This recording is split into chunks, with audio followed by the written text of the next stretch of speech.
നമസ്കാരം. എൻ്റെ ഒരു പ്രതീക്ഷയാണ്.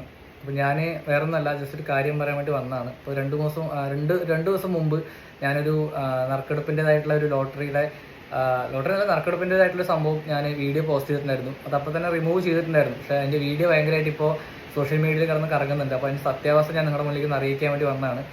ഞാനാണെങ്കിലും ശരി, രേണു ചേച്ചിയും ശരി, അതിൻ്റെ ഡീറ്റെയിൽസ് ഫുള്ളായിട്ട് നമുക്ക് അതിങ്ങനെ ഒരു ഇഷ്യൂ നടക്കുന്ന ഇപ്പോൾ നമ്മുടെ നാട്ടിൽ ഇങ്ങനെ ഒരു ഇഷ്യൂ നടക്കുന്നുള്ള കാര്യം ഞങ്ങൾക്ക് സത്യം പറഞ്ഞാൽ പേഴ്സണലായിട്ട് ഞങ്ങൾക്ക് രണ്ടാൾക്കാർക്കും അറിയില്ലായിരുന്നു. പിന്നെ നമ്മളെ വിളിച്ച ആൾക്കാർ പറഞ്ഞിട്ടുണ്ടായിരുന്ന കാര്യം എന്ന് പറഞ്ഞാൽ നമ്മുടെ അടുത്ത് പറഞ്ഞത് അവരുടെ ആൾക്കാർ പറഞ്ഞാൽ അതിൻ്റെ അറിയുന്ന ആൾക്കാർ ഭയങ്കരമായിട്ട് ബുദ്ധിമുട്ട് അനുഭവിക്കുന്ന ആൾക്കാരാണ്. അപ്പോൾ അവർക്ക് ആ വീട് എങ്ങനെയെങ്കിലും സെയിൽ ചെയ്യണം.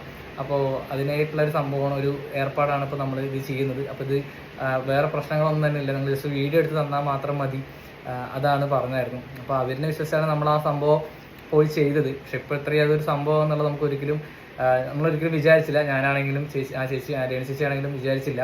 പക്ഷെ എന്തൊക്കെയായിരുന്നാലും തെറ്റിനെയാണ് നമ്മുടെ ഭാഗത്ത് അവർ തെറ്റ് പറ്റിപ്പോയി. പക്ഷെ നമ്മുടെ അടുത്ത് അവർ പറഞ്ഞിട്ടുള്ള ഒരു കാര്യം എന്ന് പറഞ്ഞു കഴിഞ്ഞാൽ അവരുടെ അവരുടെ സ്ഥലത്ത് അവരുടെ ആ ആൾക്കാർ അവർക്ക് ഭയങ്കര ബുദ്ധിമുട്ടുണ്ട്. അപ്പോൾ അവർക്ക് ഭയങ്കര കടം കയറി നിൽക്കുകയാണ്. അപ്പോൾ നിങ്ങൾ ജസ്റ്റ് വന്നിട്ടൊരു വീഡിയോ നിങ്ങൾ ചെയ്തു തരണം എന്നായിരുന്നു നമ്മുടെ അടുത്ത് വന്ന് പറഞ്ഞിട്ടുണ്ടായിരുന്നു. അപ്പോൾ നമ്മൾ പറഞ്ഞു ശരി, കുഴപ്പമില്ല, നമ്മൾ വന്നിട്ട് അത് ചെയ്തു തരാമെന്ന് പറഞ്ഞു. അങ്ങനെയാണ് നമ്മളവിടെ എത്തിയത്. പക്ഷേ അവരപ്പോൾ നമ്മുടെ അടുത്ത് പറഞ്ഞിട്ടുണ്ടായിരുന്ന കാര്യം പറഞ്ഞാൽ വീഡിയോ നമ്മളത് പറയണ സമയത്തും നമ്മൾ അവിടെ എത്തുന്ന വരെ നമ്മുടെ അടുത്ത് പറഞ്ഞിട്ടുള്ള ഒരു കാര്യം എന്ന് പറഞ്ഞു കഴിഞ്ഞാൽ വീഡിയോയിൽ അവരും നിൽക്കും. പറഞ്ഞാൽ ഇപ്പോൾ ആരാണോ പ്രോപ്പർട്ടി, ആരുടെയാണോ ആ സ്ഥലം, അവർക്ക് ആ വയ്യാതിരിക്കുന്ന ആൾക്കാർ അവരാരാണോ അവരും വീടിൻ്റെ മുന്നിൽ നിൽക്കും എന്നാണ് നമ്മുടെ അടുത്ത് പറഞ്ഞിട്ടുണ്ടായിരുന്നത്. പക്ഷെ അവിടെ എത്തിയ സമയത്ത് അവർ പറഞ്ഞിട്ടുണ്ടായിരുന്നു അവർ നിൽക്കുന്നില്ല, നിങ്ങൾ ജസ്റ്റ് എങ്ങനെയും ഒരു മിനിറ്റിൻ്റെ വീഡിയോ ജസ്റ്റ് ഒന്ന് എടുത്തു തരണം പറഞ്ഞു.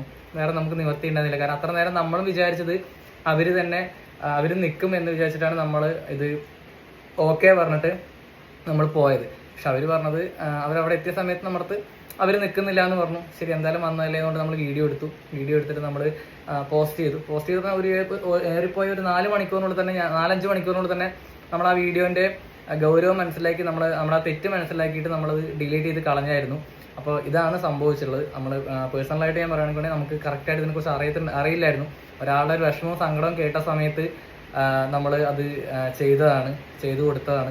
പക്ഷെ ഇത്രയും വലിയൊരു സംഭവങ്ങളാണ്, അല്ല ഇത്രയും കുറേ ആൾക്കാർ എന്നെ വിളിച്ചിട്ട് അതിൻ്റെ ഗൗരവത്തോടുള്ള കാര്യങ്ങൾ പറഞ്ഞപ്പോഴാണ് അതിൻ്റെ പ്രശ്നങ്ങളും അതിൻ്റെ ബാക്കിലുള്ള സംഭവങ്ങളെല്ലാം ഞാൻ മനസ്സിലാക്കിയത്. അപ്പോൾ ഇത്രയും കാര്യങ്ങൾ പറയാൻ വേണ്ടിയിട്ടാണ് ഞാനൊരു വീഡിയോ ആയിട്ട് നിങ്ങളുടെ മുന്നിലേക്ക് വന്നത്. ഞാനും ആ ചേച്ചിയും കറക്റ്റായിട്ട് ഈ കാര്യങ്ങൾ കറക്റ്റായിട്ട് അറിഞ്ഞിട്ടുണ്ടായിരുന്നില്ല. ഒരാളെ ഹെൽപ്പ് ചെയ്യാന്നുള്ള രീതിക്ക് മാത്രമാണ് നമ്മളത് ചെയ്തത്. നമുക്കതിനെക്കുറിച്ച് അങ്ങനെ അറിയത്തില്ല. നമ്മളൊരാളുടെ വിഷമം കണ്ട സമയത്ത് ഇങ്ങനെയാണ് അതിൻ്റെ സിറ്റുവേഷൻ, അപ്പോൾ നിങ്ങൾ വീഡിയോ ചെയ്യണമെന്ന് പറഞ്ഞ സമയത്ത് നമ്മൾ ചെയ്തു കൊടുത്താണ്. എന്നിരുന്നാലും